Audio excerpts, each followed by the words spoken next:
భారత్ శ్రీలంక మధ్య రక్షణ రంగంలో కీలక ఒప్పందం జరిగింది. ప్రధాని మోదీ పర్యటనలో భాగంగా ముఖ్యమైన అంశాలపై ఇరు దేశాలు సంతకాలు చేశాయి. జైళ్లలో ఉన్న తమిళ జాలర్లను విడుదల చేయాలని మోదీ శ్రీలంక ప్రభుత్వాన్ని కోరారు. భారత ప్రయోజనాలకు విరుద్ధంగా తమ భూభాగాన్ని వినియోగించనివ్వబోమని ఆ దేశ అధ్యక్షుడు అనుర కుమార దిశనాయకే మోదీకి హామీ ఇచ్చారు.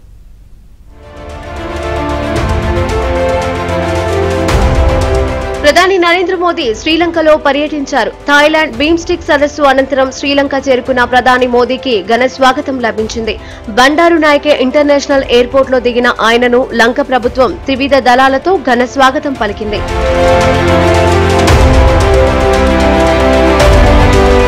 ప్రధాని మోదీకి ఇండిపెండెన్స్ స్క్వేర్ వద్ద శ్రీలంక అధ్యక్షుడు సాంప్రదాయ పద్ధతుల్లో ఆహ్వానం పలికారు. ఇరు దేశాల మధ్య ఉన్న చారిత్రాత్మక సంబంధాలకు గుర్తుగా ఈ కార్యక్రమం సాగింది. ఈ సందర్భంగా ప్రధాని మోదీకి శ్రీలంక ప్రభుత్వం అత్యున్నత పురస్కారాన్ని ప్రదానం చేసింది. ఆ దేశ అధ్యక్షుడు అనుర కుమార దిశనాయకే శ్రీలంక మిత్ర విభూషణ పురస్కారాన్ని మోదీకి అందజేశారు.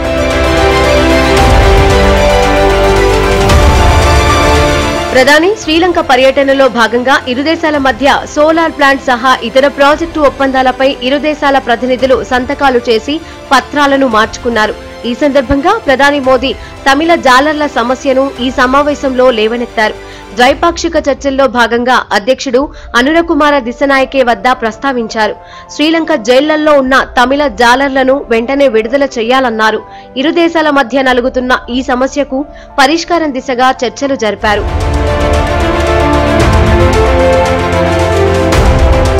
మోదీ పర్యటన సందర్భంగా శ్రీలంక భారతదేశాల మధ్య కీలక రక్షణ ఒప్పందం కుదిరింది.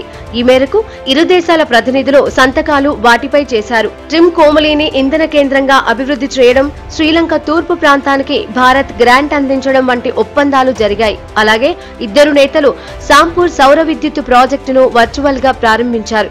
2019లో జరిగిన ఉగ్రదాడి, కోవిడ్ మహమ్మారి, ఇటీవలే ఆర్థిక సంక్షోభం, ఎలాంటి క్లిష్ట సమయంలో అయినా భారత్ శ్రీలంక వెంట ఉందని ప్రధాని గుర్తు చేశారు. రెండు దేశాల భద్రతా ప్రయోజనాలు ఒకదానితో ఒకటి ముడిపడి ఉన్నాయన్నారు.